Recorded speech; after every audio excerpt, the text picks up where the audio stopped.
You have once again entered the world of survival horror.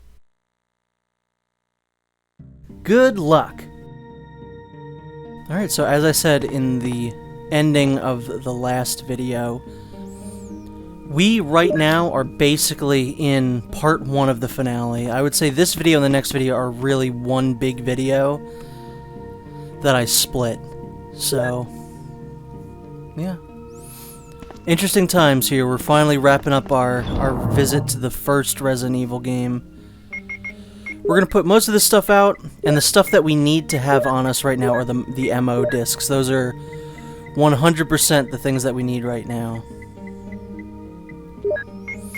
All this other stuff, don't need our handgun anymore. We don't really need the bazooka, but I guess we might as well take it with us. We're not going to be needing it for now, but if we have it with us, whatever, who cares? And we'll just put these extra shells away. And we'll just put, take one of those guys out. This next part, as I said a couple videos ago, you know, there were a couple annoying parts in the game that I didn't think I was going to be able to pass through. Those are behind us, and the only thing in front of us was an annoying bit. This is that annoying bit. This is going to introduce our final, like, normal enemy in the game, which are Chimeras, which are very annoying. I've said this multiple times, but the enemies that I hate dealing with the most in this game are enemies that are faster than Jill is and more agile, and they fit the bill for both of those things. They are very annoying, genuinely. Sometimes there are too many of them, although I will say I think they are slightly more annoying in the remake. Just because this game doesn't have the part where you have to, like, carry the nitroglycerin or whatever. What is that? What that is in the game? I think it's nitroglycerin, right? And if you get hit, or if you run, or if you shoot, you blow up, basically. And the Chimeras can be very annoying if you don't deal with them. So, what I'm doing right now is I'm exiting this room after I switch the MO disc for a passcode. And I'm going to go right back in that room because, again, leaving a room resets an enemy's position. And I wanted that guy to be kind of more where I can see him. And we're going to just turn right here. Although, depth perception kind of screwed me there. Unfortunately, there's still a dude in here. I hate the way they run at you. It looks so creepy. The Chimeras are probably one of my favorite designed enemies in the series. I really love how they look, specifically in the remake. How you can see that they've got, like, exposed skull, and they just look really, really creepy when you actually see their character model up close, or their character artwork. I would recommend looking up either of those things. And yes, this area is very loud, and I hope we get out of here soon. But yeah, that's basically the only things we needed to do in this area, was turn on the power to the elevator, turn on the other area in the beginning, and then, you know, switch out the MO disc, and we basically don't ever have to come back into this area ever again. And we don't have to hear this annoying droning anymore. You only just have to hear my annoying droning. So yeah, that's that. Again, the worst is behind us. Officially now, we no longer have to deal with any kind of an annoyance.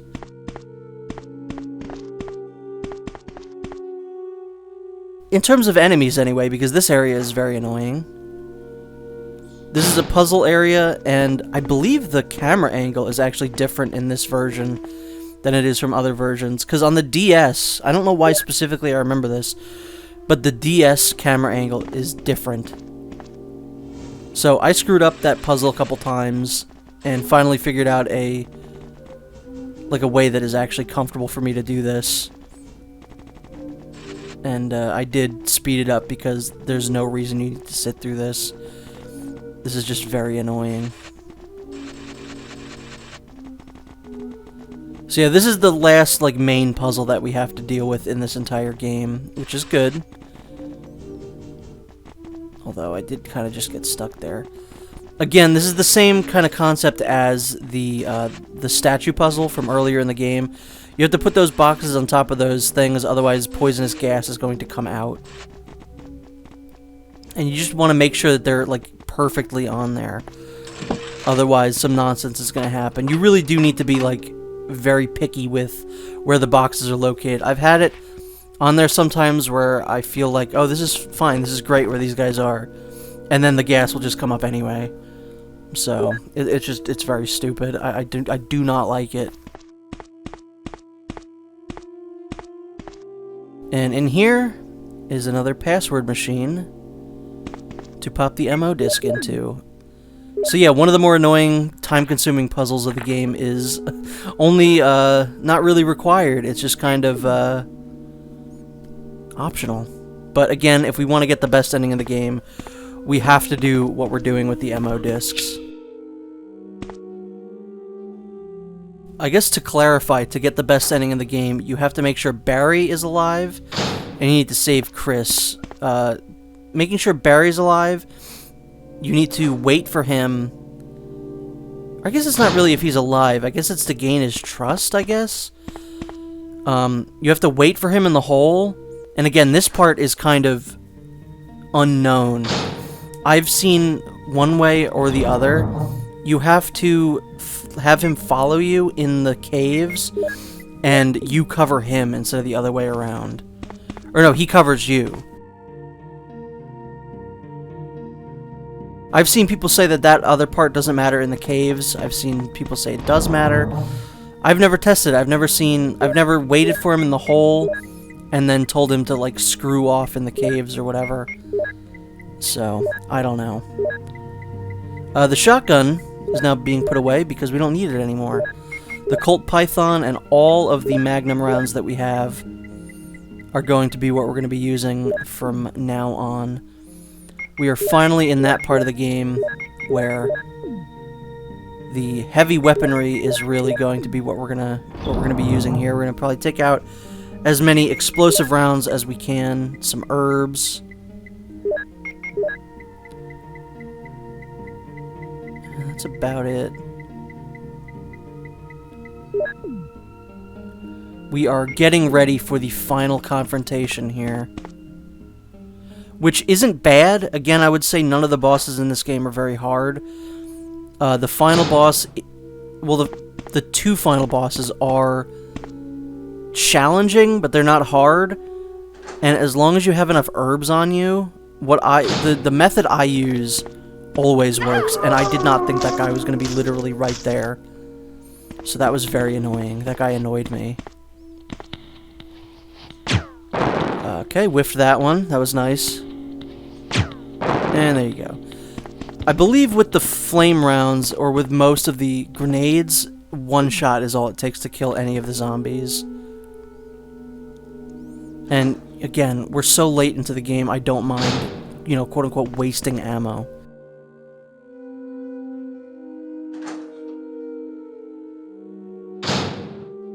The lucky thing about getting hit by that guy is that in this room right here, there is a lone herb that we're just going to pick up and use. So, you know, this is the good thing about, like, knowing where all these areas are and having herbs and stuff, is that if you get hit on your way to doing something, you know, you're like, oh, okay, this room has an herb, I'll just use that real quick. So, at the end of this hallway, I don't think we really have examined this area yet. There's another door, and in here is the final area where we need to use an ammo disc, and we can get the final password. Yeah, this saves a lot more ammo than, you know... I mean, I guess technically if we use the shotgun and aimed up for their heads, it would be the same amount of ammo, because that's usually a one hit.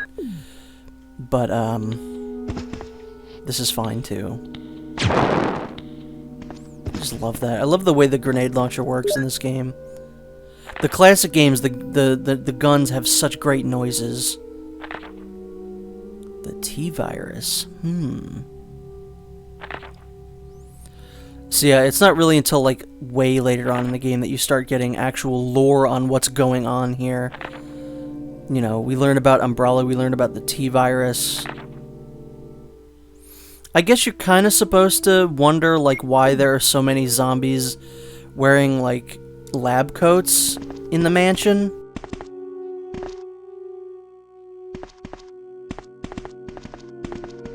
But that's about the only thing I could think of that there's any kind of foreshadowing for Umbrella or anything like that. No character mentions Umbrella until we get down here. Enrico, I think, is the first person to say Umbrella. So it's just kind of bizarre that they didn't, like, work that in a little bit more. I quite liked, one of the only things I really liked about Welcome to Raccoon City is that they made it clear that Raccoon City was like an Umbrella town. Like, all the workers for Umbrella lived there, all that kind of stuff. I think that they could have worked that type of a thing into this game. We could have saved this for the end. We don't technically need to go through here right now. But we're just going to do it because we get an extra little cutscene here.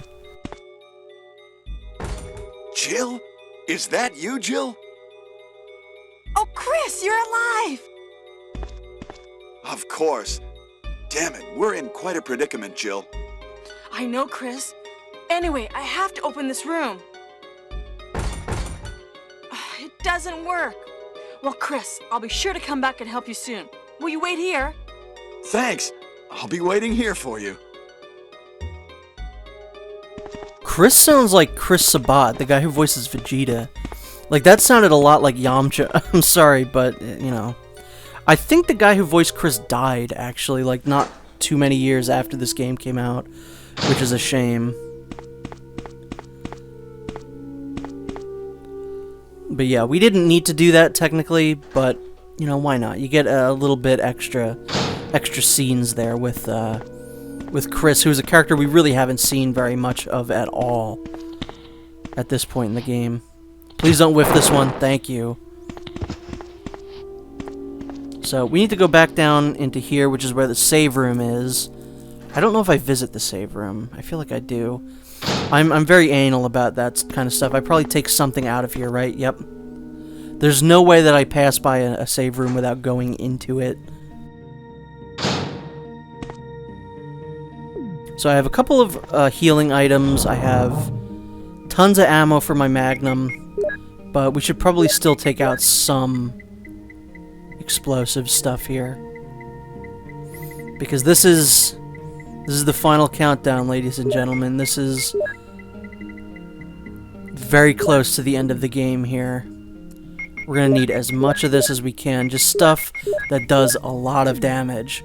We've been saving up this ammo the whole time. Like I said, it's a classic Resident Evil game, which means we're gonna grab a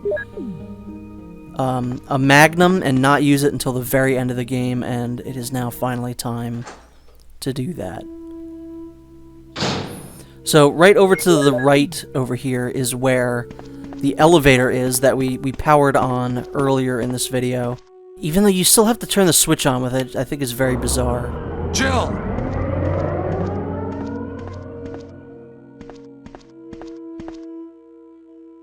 Jill! You're here too! Yes, you're here too? Look, I lost my way. Let's get going.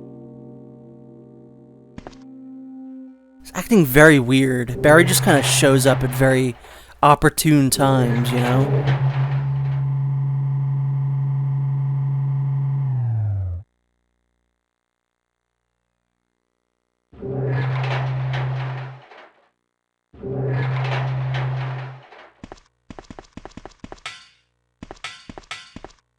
Wesker? You did a fine job, Barry. Just as I thought. I think you should stay away from Barry, Jill. I hear that his wife and 2 daughters will be in danger if he doesn't do everything I tell him to. You are so cruel. Well, you don't have to worry about anything, because you'll be free from this world very soon, Jill. Why do you have to destroy stars? That's Umbrella's intention. This laboratory has been engaging in dangerous experiments, and recently an accident has occurred. Anyway, this disaster cannot be made public. That's why having stars nosing about is so inconvenient.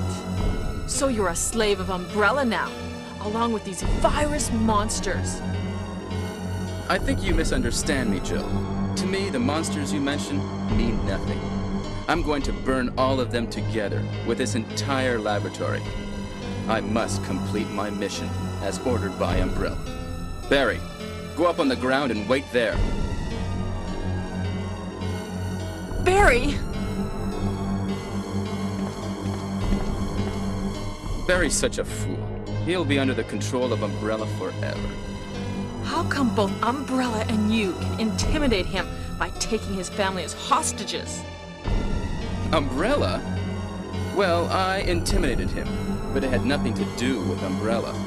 I just used him for my personal purposes, though both you and Barry seem to think I was following orders from Umbrella. So you're planning something else? If you succeeded in developing the world's most powerful biological weapon, what would you do? What if you were in charge? You must stop this now. You're a brave girl. But if I were you, I wouldn't give up such a big discovery. You guys are idiots. No one understands its real value. So you're going to steal all the research? Better yet, I'm going to show you the tyrant. Oh! Barry! Sorry, Jill. How is your family? I was listening to what you and Wesker were talking about. I wish I realized it earlier. I thought it must have something to do with Umbrella, you know. So it's all been masterminded by him. But it's good that you know that now. Anyway, let's get out of this house first. Jill! Yes, what? Do you have any idea what Wesker was going to show you at the back of this place? Well, he was talking about the world's most powerful biological weapon, called Tyrant or something, I think. Do you think we could see Tyrant now? Barry, you're so optimistic. It would look bad for stars if we let such a dangerous creature run loose. Maybe you're right. Let's go then.